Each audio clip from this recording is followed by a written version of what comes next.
Para o mundo, nascer no Palácio Grimaldi, em Mônaco, em meados da década de 1960, era o mais próximo que se podia chegar de viver um conto de fadas moderno. Em 1º de fevereiro de 1965, quando a princesa Grace Kelly deu à luz sua terceira filha, Stephanie Marie Elizabeth, o pequeno principado mediterrâneo explodiu em comemoração. Salvas de canhão ecoaram pelas águas turquesas, bandeiras vermelhas e brancas tremulavam orgulhosamente, e jornais internacionais correram para fotografar a mais nova integrante da família real. Mônaco era o epicentro do glamour global, um lugar onde a realeza europeia se misturava com as estrelas mais brilhantes de Hollywood. No entanto, por trás daqueles grossos muros de pedra com vista para o mar, a realidade era bem diferente. Stephanie não nasceu em um conto de fadas. Ela nasceu em uma máquina de relações públicas perfeitamente orquestrada, onde cada sorriso, cada gesto e cada lágrima precisavam ser meticulosamente calculados. Desde a mais tenra idade, Stephanie compreendeu que ser a filha caçula da dinastia Grimaldi implicava uma pressão invisível, porém sufocante. Seu irmão mais velho, Albert, estava destinado a herdar o trono e carregar o peso do Estado. Sua irmã, Caroline, era o epítome da elegância europeia, herdeira do distinto refinamento de sua mãe. Que lugar restava então para Stephanie? Rapidamente, a imprensa e a própria corte a rotularam de pirralha mimada, uma filha caprichosa e mimada. Mas a verdade era muito mais complexa. Stephanie possuía um espírito indomável, uma centelha de rebeldia que contrastava fortemente com a rigidez de seu pai, o príncipe Rainier III. Rainier, um homem forjado na disciplina militar e obcecado com a sobrevivência de seu pequeno estado, governava seu palácio com a mesma mão de ferro com que administrava a política de Mônaco. Para ele, as excentricidades de sua filha caçula não eram sinais de personalidade, mas rachaduras perigosas na fachada perfeita que ele tanto se esforçara para construir. A relação de Stephanie com sua mãe, a lendária Grace Kelly, era marcada por uma tensão constante entre devoção e incompreensão.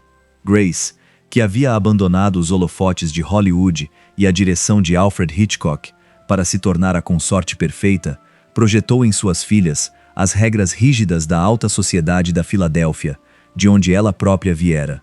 Queria que Stephanie fosse uma dama perfeita, educada nos costumes mais refinados, vestindo vestidos de alta costura e frequentando bailes de caridade tediosos com um sorriso inabalável. Mas Stephanie rejeitava vestidos de renda, preferia calças jeans, esportes radicais e música estridente. Enquanto Caroline se tornava o orgulho e a alegria de sua mãe, Stephanie se distanciava cada vez mais do ideal de uma princesa.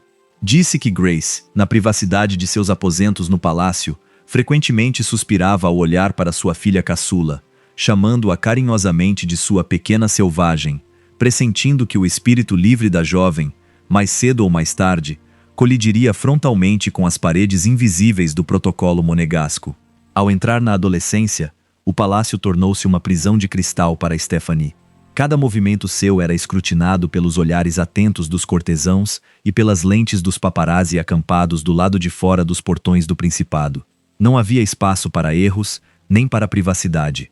Se Stephanie caísse jogando futebol, estampava a primeira página das revistas. Se demonstrasse mau comportamento em um evento oficial, os colunistas sociais analisavam sua rebeldia como uma afronta à coroa. Essa falta de espaço a levou a desenvolver um mecanismo de defesa muito claro: a rebeldia. Se o mundo queria vê-la como a ovelha negra, ela lhes daria exatamente o que queriam. Começou a praticar ginástica artística de alto nível, hipismo e natação, disciplinas em que a dor física e o esforço individual valiam mais do que um nome nobre. No esporte, Stephanie encontrou o único espaço onde as regras do protocolo não se aplicavam, o único lugar onde ela podia simplesmente ser Stephanie, e não uma extensão da dinastia Grimaldi. Contudo, o destino da jovem princesa estava inextricavelmente ligado à tragédia que se avizinhava. No início da década de 1980, a tensão entre as expectativas dos pais e os seus próprios desejos juvenis atingiu um ponto sem retorno. Stephanie já não era criança. Era uma jovem de 17 anos que olhava com desespero para o futuro que outros lhe haviam reservado. Detestava a artificialidade da corte, os sussurros maliciosos nos corredores do palácio e a obsessão do pai em controlar as suas amizades. Ansiava por escapar, por cruzar as fronteiras do Mônaco e experimentar o mundo real, longe das reverências e dos olhares acusadores. Mal sabia ela que o seu anseio por liberdade seria satisfeito da forma mais devastadora possível. Essa infância de luxo, mas desprovida de verdadeira intimidade, estava prestes a terminar abruptamente, soterrada sob a lataria retorcida de um carro numa fatídica estrada de montanha. O conto de fadas estava prestes a desmoronar-se para sempre, dando lugar a um pesadelo do qual a jovem princesa jamais despertaria completamente. Para o mundo, nascer no Palácio Grimaldi, em Mônaco, em meados da década de 1960, era o mais próximo que se podia chegar de entrar num conto de fadas moderno. Em 1º de fevereiro de 1965, quando a princesa Grace Kelly deu à luz sua terceira filha, Stephanie Marie Elizabeth, o pequeno principado mediterrâneo explodiu em uma alegria quase mística. A salva de 21 tiros ecoou poderosamente pelas águas turquesas do porto. Bandeiras vermelhas e brancas tremulavam em todas as varandas da Riviera Francesa, e jornais internacionais interromperam suas publicações para fotografar a mais nova integrante da coroa europeia. Mônaco havia se tornado o epicentro do glamour global, um lugar mágico onde a antiga aristocracia do continente se misturava com as estrelas mais brilhantes da Hollywood dourada. No entanto, por trás daquelas grossas paredes de pedra milenares que vigiavam o mar dos penhascos do Rochedo, a realidade que permeava os aposentos privados era radicalmente diferente. A pequena Stephanie não nasceu num conto de fadas. Ela nasceu em uma máquina de relações públicas perfeita, onde cada sorriso, cada gesto, cada reverência e cada lágrima tinham que ser rigorosamente calculados para consumo em massa. Desde a mais tenra infância, Stephanie compreendeu que ser a filha mais nova da milenar dinastia Grimaldi carregava um fardo invisível, porém sufocante. Seu irmão mais velho, Albert, estava destinado desde o nascimento a herdar o trono, criado sob uma disciplina férrea para suportar o peso do Estado e a sobrevivência econômica do principado. Sua irmã mais velha, Caroline, era a própria personificação da elegância europeia, a digna herdeira do refinamento distinto e hollywoodiano de sua mãe. Que lugar restava então para a pequena Stephanie? Rapidamente, a implacável imprensa internacional e a própria corte monegasca a rotularam com um pseudônimo que a assombraria por décadas: a filha mimada, a filha agradável, caprichosa e rebelde que parecia não se encaixar em nenhum dos padrões da realeza. Mas a verdade por trás das aparências era muito mais complexa e dolorosa. Stephanie possuía um espírito indomável por natureza, uma chama interior que contrastava fortemente com a postura militar rígida de seu pai, o príncipe Ranier III. Ranier, um homem forjado nas duras realidades do pós-guerra e cronicamente obcecado com a sobrevivência de seu pequeno estado diante da pressão francesa, governava seu palácio com a mesma mão de ferro com que administrava a política monegasca. Em sua mente, as excentricidades, as lágrimas e a hiperatividade de sua filha caçula não eram sinais do desenvolvimento de uma personalidade saudável, mas sim rachaduras perigosas na fachada de perfeição dinástica que ele e sua esposa haviam construído com tanto esmero.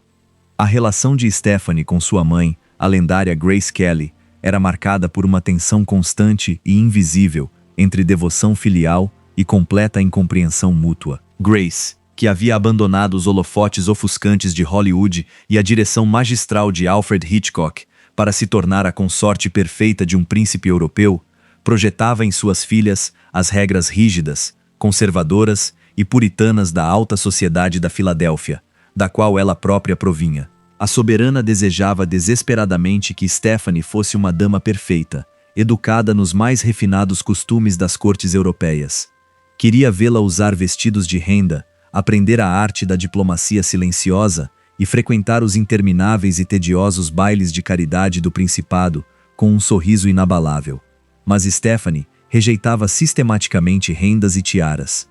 Ela preferia calças jeans rasgadas, esportes radicais, motocicletas e a música estridente que vinha do outro lado do Atlântico, enquanto Caroline desabrochava lentamente, tornando-se o grande orgulho público de sua mãe, e um reflexo de sua própria juventude, Stephanie se distanciava cada vez mais do ideal monárquico. Na privacidade de seus aposentos reais, longe dos olhares curiosos dos pajens, Grace Kelly frequentemente contemplava a filha mais nova, com uma mistura de amor e profunda preocupação, chamando-a carinhosamente de sua pequena selvagem. A culta soberana pressentia, com a dor de uma mãe que conhece os segredos do mundo, que o espírito indomável e livre de sua menina, mais cedo ou mais tarde, colidiria frontalmente e de forma catastrófica com as paredes invisíveis do protocolo palaciano.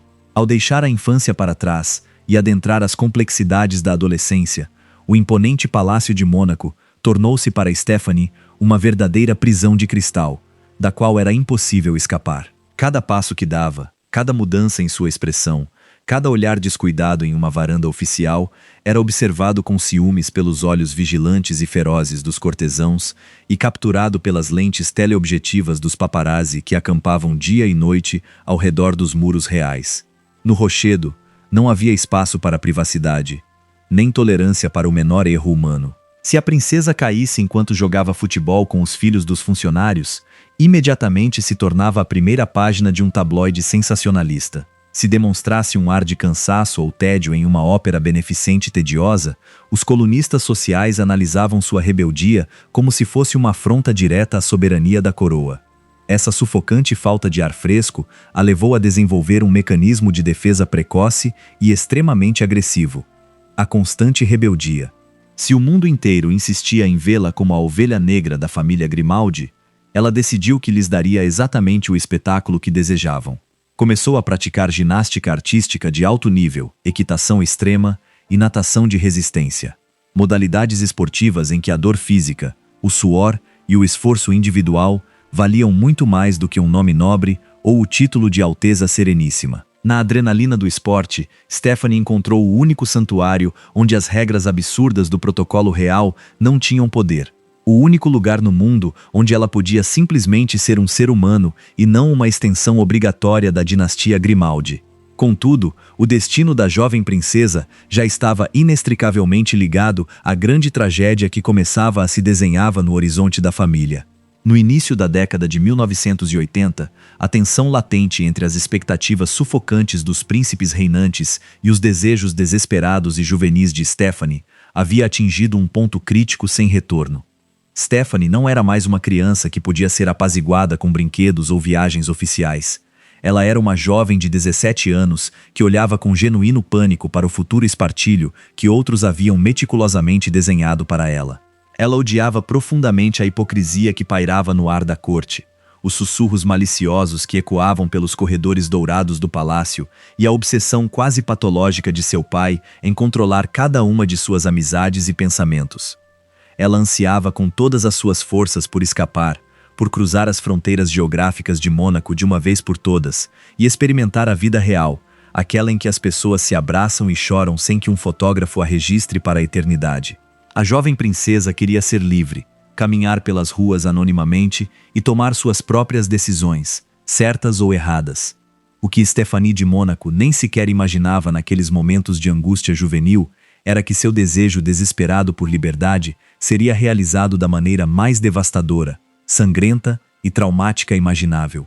Essa infância cercada por criados, iates e luxos inimagináveis, mas tragicamente desprovida de verdadeira paz, estava prestes a terminar abruptamente, para sempre sepultada sob a lataria retorcida de um carro em uma fatídica estrada de montanha encoberta por neblina. O conto de fadas monegasco estava prestes a se despedaçar em 1000 pedaços irreconciliáveis, dando lugar a um pesadelo histórico do qual a jovem ovelha negra da família Grimaldi jamais conseguiria despertar pelo resto de seus dias. Existem datas que não apenas mudam uma vida, mas destroem para sempre a alma de uma dinastia. Para a princesa Stephanie de Mônaco, esse dia foi segunda-feira, 13 de setembro de 1982. O verão na Riviera Francesa estava chegando ao fim e, após alguns dias de descanso na residência da família em Roque-Ageu, a princesa Grace Kelly e sua filha mais nova deveriam retornar ao Palácio de Mônaco. Stephanie, de 17 anos, preparava-se para iniciar seus estudos de design de moda em Paris. A atmosfera dentro do veículo, um Rover 3500 verde, era carregada da tensão típica entre uma mãe preocupada e uma adolescente ávida por independência. O porta-malas estava abarrotado de malas, vestidos e caixas de chapéus. Tanto que Grace tomou uma decisão incomum. Pediu ao motorista da família que permanecesse na residência e decidiu dirigir ela mesma. Seria a última decisão de sua vida. A estrada para La Tourbe é um labirinto de asfalto estreito que serpenteia perigosamente à beira do precipício, oferecendo vistas espetaculares, porém mortais, do Mediterrâneo. Grace Kelly detestava dirigir nessas curvas, mas naquela manhã ela estava dirigindo, mantendo uma conversa tensa com Stephanie. De repente, ao se aproximar da curva mais perigosa da rota, conhecida como o Braço da Morte, o rover não diminuiu a velocidade. Não havia marcas de derrapagem no chão. Não houve nenhuma tentativa de evitar o desastre. O veículo acelerou inexplicavelmente. Estilhaçou a frágil barreira de pedra protetora e voou em direção ao vazio, despencando em uma ravina com mais de 40 metros de profundidade, capotando violentamente até se chocar contra uma horta. Dentro do compartimento de passageiros, o mundo se transformou em um turbilhão de metal retorcido, vidro estilhaçado, gritos abafados e o cheiro pungente de gasolina misturada com sangue. Quando o carro finalmente parou, o silêncio que se abateu sobre o desfiladeiro foi sepulcral. Stephanie, com o corpo coberto de hematomas e uma vértebra fraturada, conseguiu rastejar para fora pela única abertura disponível, a porta do motorista, buscando desesperadamente por ajuda. Sua mãe jazia inconsciente, com danos cerebrais irreparáveis. No dia seguinte, 14 de setembro, Grace Kelly foi desligada dos aparelhos que a mantinham viva. Mônaco mergulhou em luto profundo, e o mundo chorou por sua rainha de Hollywood. Mas enquanto o palácio preparava um funeral de estado digno de uma santa, nas sombras da corte e nas redações dos tabloides internacionais, uma das maiores crueldades da história da realeza começou a se desenrolar. Um boato monstruoso começou a circular pelas ruas do Principado. Grace Kelly não estava dirigindo o carro. Dizia-se que a motorista real era Stephanie, a filha rebelde, a motorista menor de idade sem carteira de habilitação que, supostamente no meio de uma discussão acalorada com a mãe, havia assumido o volante e perdido o controle. Essa acusação não era mera fofoca. Transformou-se em uma campanha de difamação psicológica contra uma adolescente devastada pela dor. Uma testemunha, uma horticultora local, afirmou ter visto uma jovem sair pela porta do motorista imediatamente após o acidente. Essa simples declaração foi suficiente para a imprensa internacional declarar Stephanie culpada do matricídio da mulher mais amada da Europa. Ninguém parou para considerar a física do impacto. O carro ficou tão destruído do lado do passageiro que a única rota de fuga era a porta do motorista.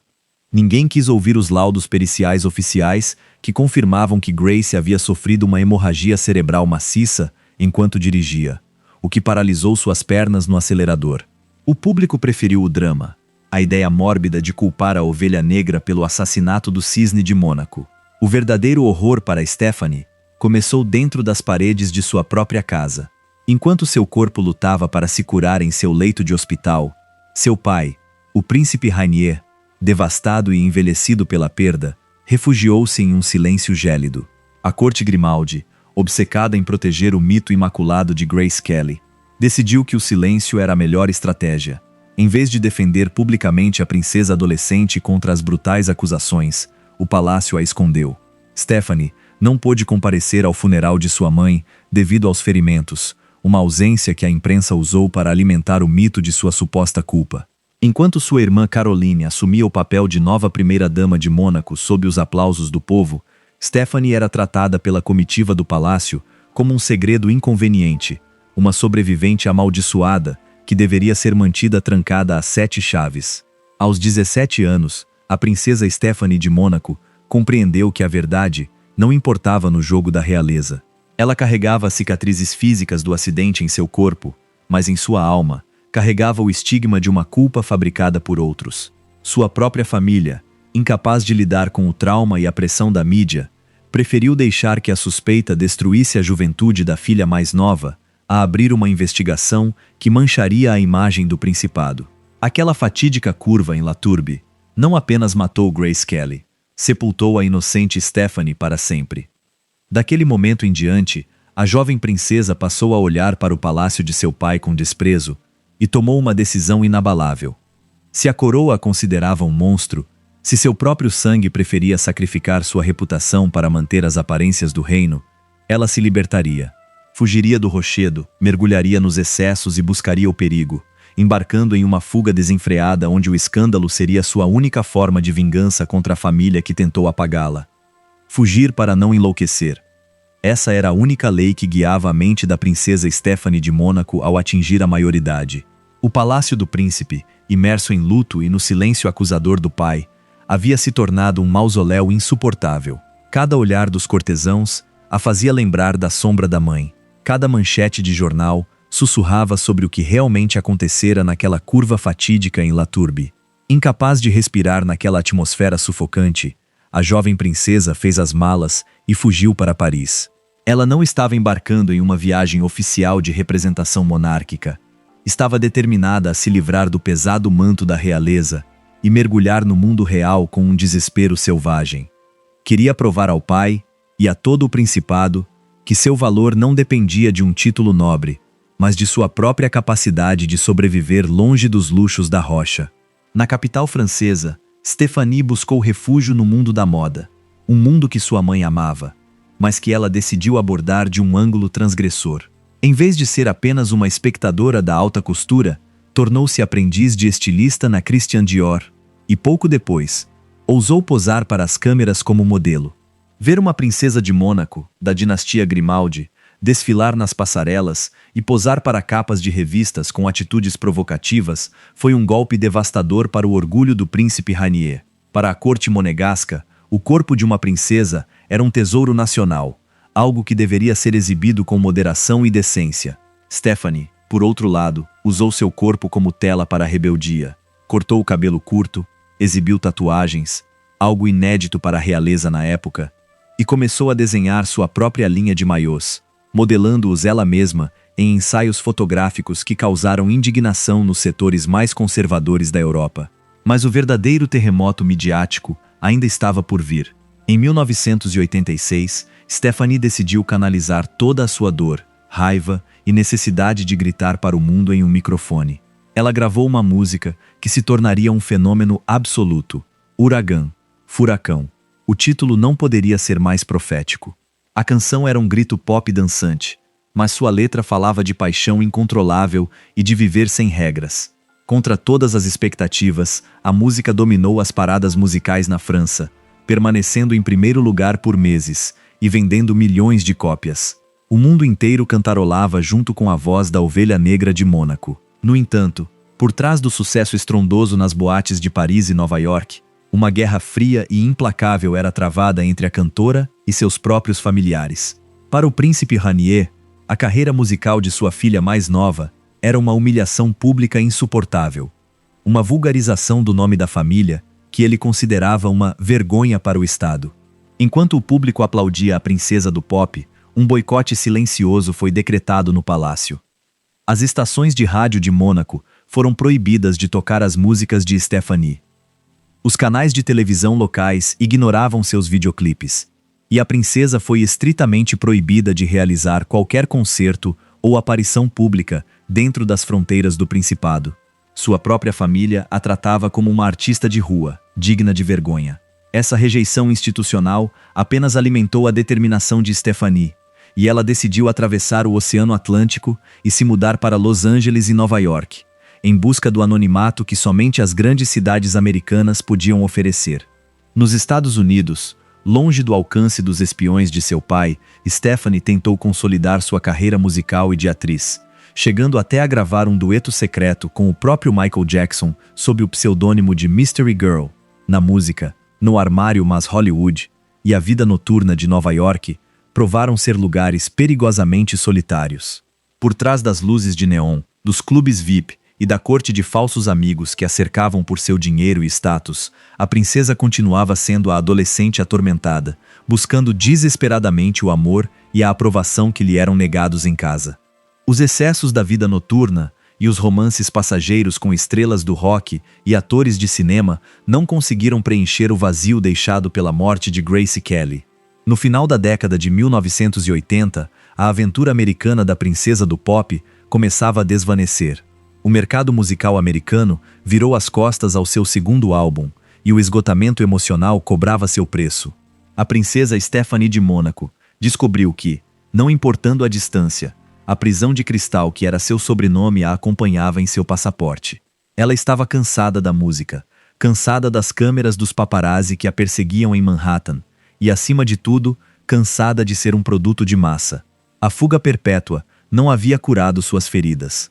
Foi nesse momento de profunda vulnerabilidade que a princesa decidiu retornar à Europa, sem saber que sua próxima busca por afeto não seria através da arte, mas sim por meio de um escândalo amoroso tão brutal que abalaria os próprios alicerces do trono monegasco e forçaria seu pai a tomar as medidas mais extremas de seu reinado. No início da década de 1990, a princesa Stephanie de Mônaco retornou ao principado com a alma cansada. Ela não queria mais ser a princesa do pop ou a modelo de maiô que desafiava os fotógrafos. Buscava desesperadamente proteção, um refúgio seguro da frenética cobertura da mídia e do frio desprezo da corte de seu pai. Ironicamente, encontrou esse refúgio no homem contratado para protegê-la. Seu nome era Daniel Ducruet, um jovem de origem humilde, musculoso e astuto, que fazia parte de sua equipe oficial de guarda-costas. O que começou como uma relação de absoluta confiança entre protetor e protegido, na intimidade das viagens e longas horas de vigilância, rapidamente se transformou em um romance clandestino e tumultuoso. Stephanie se apaixonou pelo homem errado, segundo as leis da coroa, cometendo o que a realeza considera o crime máximo: cruzar a barreira de classe e entregar seu coração a um plebeu a serviço da família. Quando o príncipe Rainier III descobriu o caso, o Palácio Grimaldi estremeceu até os alicerces. Para o soberano, já lidando com os infortúnios amorosos de sua filha Caroline, o fato de sua filha caçula estar dormindo com seu próprio guarda-costas era uma humilhação pública intolerável, uma mancha de vulgaridade que degradava a dignidade da dinastia. Rainier ordenou a demissão imediata de Ducruet e o proibiu de entrar no palácio. Mas ele não contava com o espírito indomável de Stephanie. Em vez de se submeter aos desejos do pai, a princesa fez as malas, abdicou do conforto de seus aposentos reais e se mudou para um apartamento modesto com seu amante. Desafiando o protocolo, o Papa e até mesmo a Constituição de Mônaco, Stephanie engravidou. Em 1992, nasceu seu primeiro filho, Louis, seguido por sua filha, Pauline, em 1994. 2 netos do príncipe soberano nasceram fora do casamento, sem direitos dinásticos, tornando-se o maior escândalo da realeza europeia do final do século XIX. Vendo que sua filha preferia viver como uma cidadã comum a renunciar ao seu amor, o príncipe Rainier finalmente cedeu. Em julho de 1995, com o coração cheio de amargura, o soberano autorizou um casamento civil, íntimo e sem a pompa da igreja, restaurando os direitos dos filhos do casal ao trono. Daniel Ducruet passou de mero guarda-costas a genro do chefe de Estado. Por um breve momento em sua trágica vida, Stephanie acreditou que finalmente havia conquistado a coroa e construído o lar feliz que a morte de sua mãe lhe havia arrancado. Mas a felicidade no rochedo é uma ilusão fugaz. A liberdade que Stephanie defendeu com tanta ferocidade estava prestes a ser destruída por uma armadilha midiática de crueldade sem precedentes na história dos Grimaldi. Em agosto de 1996, pouco mais de um ano após o casamento, o mundo acordou com uma reportagem de capa que desencadeou um caos absoluto na Riviera Francesa.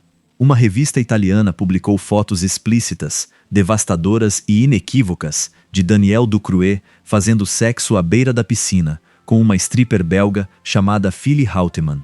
Não se tratava de uma simples indiscrição. Era uma armadilha meticulosamente planejada pelos paparazzi, que filmaram e fotografaram a infidelidade durante horas. A humilhação para Stephanie foi total, global e destrutiva. O homem por quem ela havia sacrificado sua reputação, seus títulos e seu relacionamento com o pai, atraiu da maneira mais pública e vulgar imaginável, expondo sua vida privada a milhões de pessoas. Enquanto Stephanie se trancava em seu quarto para chorar, devastada pela traição, nos corredores dourados do palácio, pairava no ar uma atmosfera de macabra satisfação. Para os cortesãos e as facções mais radicais da coroa, as fotografias não eram uma tragédia, mas uma prova irrefutável de que a princesa havia se enganado, um castigo divino por desafiar as leis da realeza. O príncipe Rainier agiu com frieza e rapidez cirúrgica, exigiu um divórcio imediato, concedido em tempo recorde, e baniu Daniel do Cruet do território monegasco para sempre, proibindo-o de jamais pisar novamente no principado. Stéphanie de Mônaco se viu mais uma vez sozinha, com 2 filhos pequenos, divorciada e com seu orgulho pisoteado pela imprensa mundial, que zombava de seu infortúnio. Ela tentara encontrar o amor verdadeiro além dos muros da realeza, mas o mundo real se mostrou tão implacável e traiçoeiro quanto a prisão de cristal da qual escapara.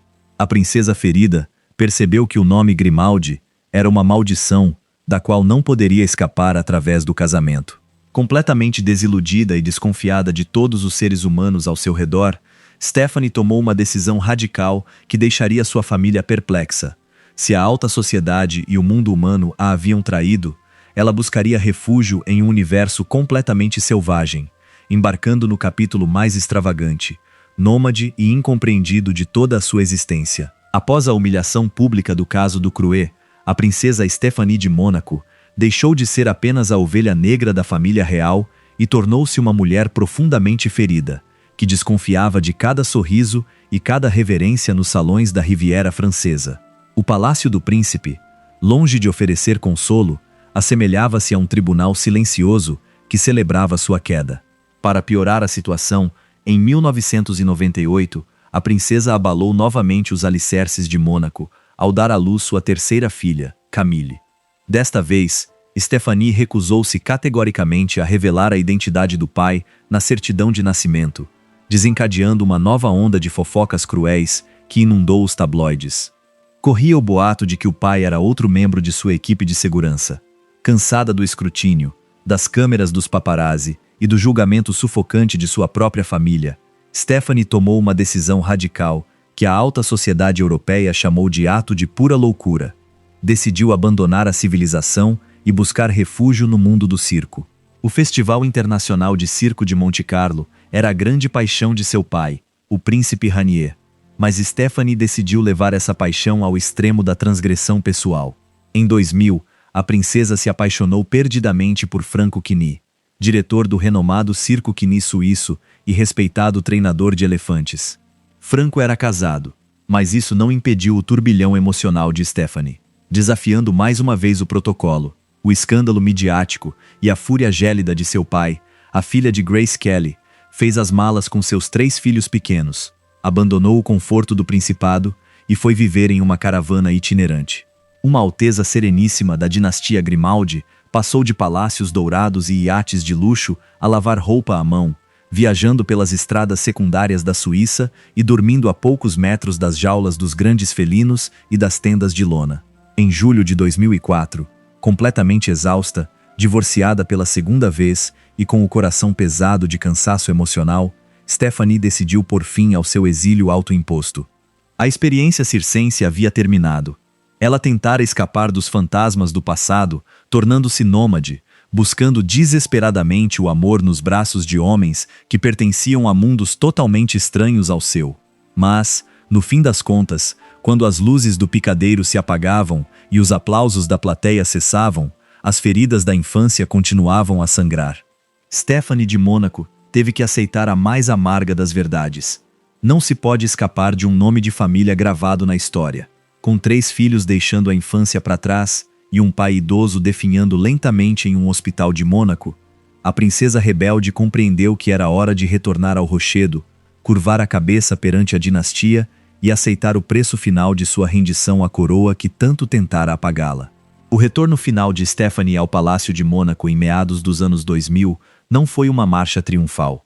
Foi o retorno silencioso de uma sobrevivente cansada de lutar contra o inevitável. O tempo, implacável, acertou as contas pendentes dentro da dinastia Grimaldi. Em abril de 2005, o príncipe Rainier III, o homem de ferro que governou o principado por mais de meio século e que desaprovou severamente os escândalos de sua filha mais nova, morreu aos 81 anos. Em seu leito de morte, as arestas pareceram se dissipar. Stephanie lamentou amargamente a perda do pai, compreendendo que, apesar das prisões de cristal e das punições institucionais, Ranier havia sido o último pilar de um Mônaco que jamais existiria novamente. Com a ascensão de seu irmão, o príncipe Alberto II, ao trono, a política da coroa mudou drasticamente. O palácio percebeu que não era mais necessário punir ou esconder a princesa rebelde. O novo plano era muito mais sutil e eficaz: limpar sua imagem pública e assimilá-la ao sistema.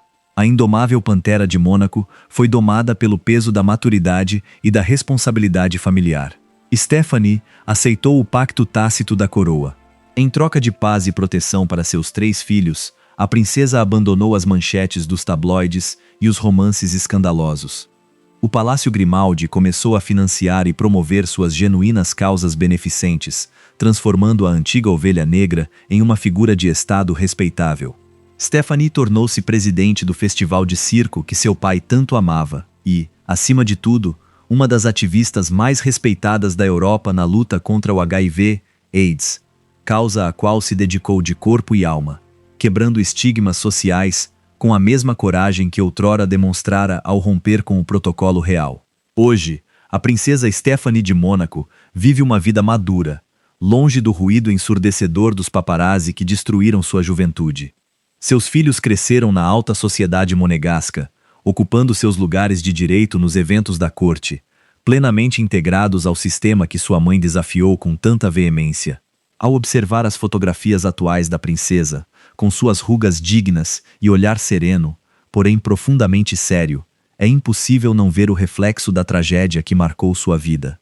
Stephanie sobreviveu ao acidente que matou Grace Kelly, sobreviveu às cruéis acusações de seu próprio povo, sobreviveu às traições midiáticas dos homens que amou e sobreviveu ao exílio autoimposto sob tendas. Ela pagou o preço mais alto que uma princesa pode pagar: sacrificar sua própria juventude e reputação para que a fachada imaculada de Mônaco pudesse continuar a brilhar aos olhos do mundo. Ela foi a princesa que a família tentou apagar da história oficial, mas cujo espírito indomável deixou uma marca indelével que nenhum protocolo real jamais poderá extinguir. Se essas histórias ocultas, repletas de mistério, poder e os segredos mais bem guardados da realeza europeia lhe fascinam, não se esqueça de clicar em gostei neste vídeo. Seu apoio é essencial para que o algoritmo continue recomendando nosso conteúdo. Queremos saber a sua opinião nos comentários. Você acha que a família Grimaldi foi cruel demais com Stephanie? Ou esse foi o preço necessário para proteger a coroa monegasca? Vamos ler seus comentários abaixo. Inscreva-se no canal agora e ative as notificações para não perder nenhum dos nossos próximos documentários. Muito obrigado por nos acompanhar esta noite e até a próxima.